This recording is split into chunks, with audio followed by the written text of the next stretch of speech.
Halo, selamat ketemu lagi anak-anak. Kita akan ketemu lagi di dalam materi yang kedua, yaitu adalah pengertian multikulturalisme. Nah, kita tahu bahwa kita ini hidup di Indonesia. Berbagai macam keragaman ada, baik ada suku, budaya. Karena apa? Semua terletak dari letak geografis kita, kepulauan kita. Di sini kita dituntut bahwa adanya keragaman budaya adalah fakta di masyarakat, di mana orang-orang yang ada di dalam masyarakat itu terdiri atas berbagai latar belakang budaya, adat istiadat yang berbeda. Nah, di sini kita lihat tingkat perbedaan geografis.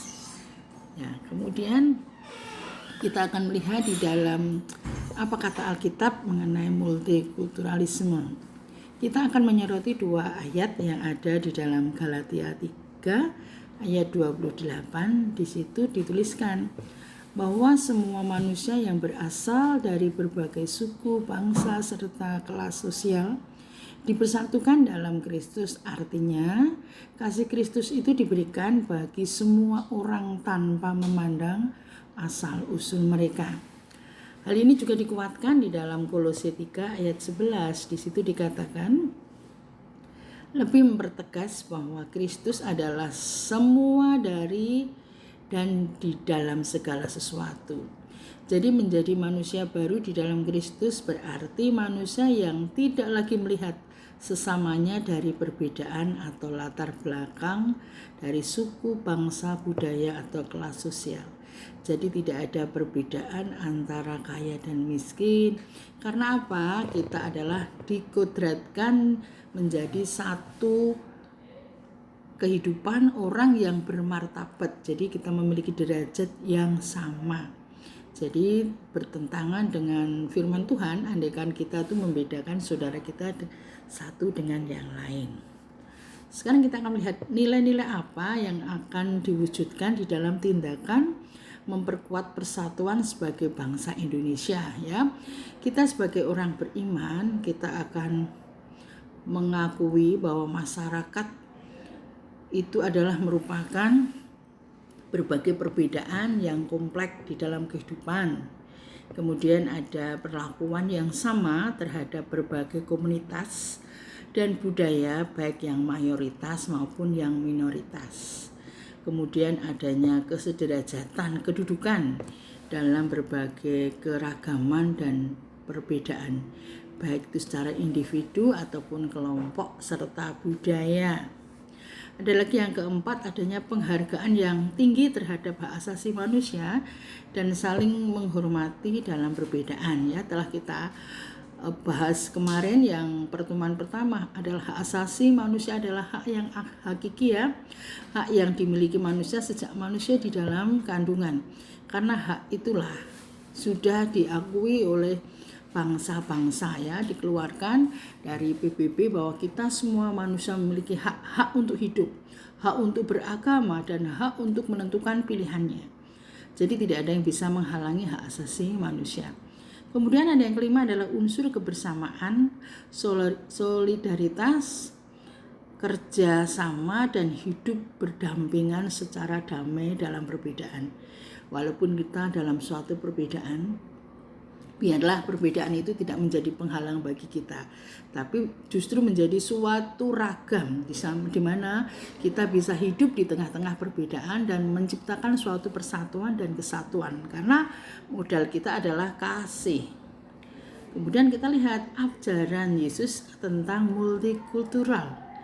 Nah, di situ dikatakan bahwa kesetiaan Yesus itu ditujukan kepada Allah, bukan pada lembaga ataupun praktek agama yang turun-temurun. Di sini konsekuensi sikap itu adalah mengasihi manusia tanpa pengecualian.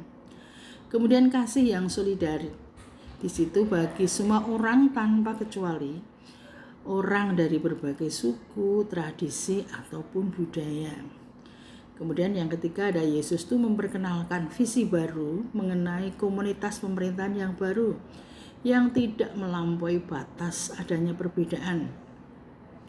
Tidak ada laki-laki ataupun perempuan atau budak.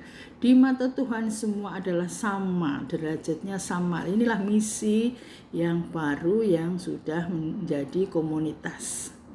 Kemudian ada yang keempat, kita belajar dari Yesus bahwa identitas pribadi, rasional, suku, ataupun kelas sosial, ataupun agama itu tidak penting. Karena apa? Bagaimanapun di dalam perbedaan, kita dapat memuliakan Tuhan dengan melakukan kebenaran. Dengan perbedaan kita bisa bersatu, kita mau membangun suatu kesatuan yang solid, kita bisa membuat suatu cara untuk memuliakan Tuhan dengan suatu kebenaran tanpa harus menyakiti satu dengan yang lain. Kemudian yang kelima, kita melakukan kehendak Allah dapat dilakukan dalam kemitraan dengan orang lain, baik sesama orang Kristen ataupun orang yang tidak, ataupun orang yang berbeda suku, berbeda bangsa, berbeda budaya, adat istiadat. Semuanya adalah kita bisa melakukan segala dengan aspek-aspek kehidupan yang ada pada orang lain. Kita saling melengkapi, kita saling memberi, kita saling mengisi. Jadi kita tidak mengkotak-kotakkan diri pada orang yang berbeda. Kemudian kita akan lihat bagaimana tantangan yang dihadapi gereja dalam kemunculan multikulturalisme ini. Nah, di sini masih ada gereja yang memiliki warisan kolonial yang sifatnya anti budaya lokal. Nah, di sini bisa dilihat, kita bisa mulai ada pencerahan agar mengubah pola pikir atau pandangan gereja. Contohnya apa? Masih ada gereja yang belum bisa menerima adat setempat. Misalkan ada kematian budaya, kalau adat setempat, kalau kematian itu ada 3 hari, 7 hari, 40 hari, masih ada gereja yang belum bisa menerima. Karena apa? Dia masih berpegang teguh pada kolonial, sifatnya yang tidak begitu mau menerima wawasan dari luar. Tapi sekarang kita harus bisa merombak pola pikir.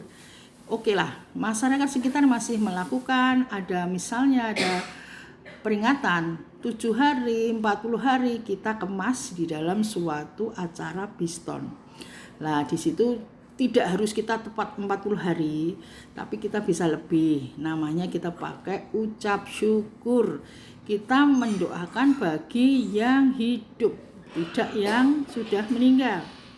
Terus kita ada lagi yang kedua, berbagai prasangka yang harus dibangun terhadap orang-orang dari kalangan suku, budaya daerah tertentu.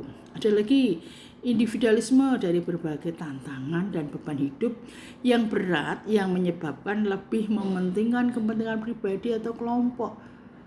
Di sini kita bisa melihat, kita harus bisa mempertimbangkan kepentingan yang ada. Jangan yang urusan kita saja yang kita dahulukan, tapi yang masyarakat tidak. Nah, baiklah, dari pemaparan yang sedikit ini bisa membuka wawasan kalian. Ya, nanti Bu Eni tunggu kalian. Silahkan untuk dibuka, dibaca. Itu ada evaluasi, hanya 3 soal saja.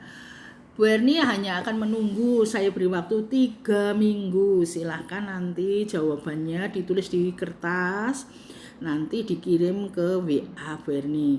Karena apa? Walaupun kalian itu prakrin, Bu Erni tahu kalian capek, tapi materi tetap tersampaikan. Karena apa? Walaupun prakrin, kalian tetap memiliki ilmu dari sekolah ya. Oke, selamat berjuang, jaga kesehatan, jangan lupa tetap berdoa supaya kalian nanti akan selesai dengan tepat waktu. Sukses untuk kalian semua. Oke, selamat berjuang. Tuhan berkati.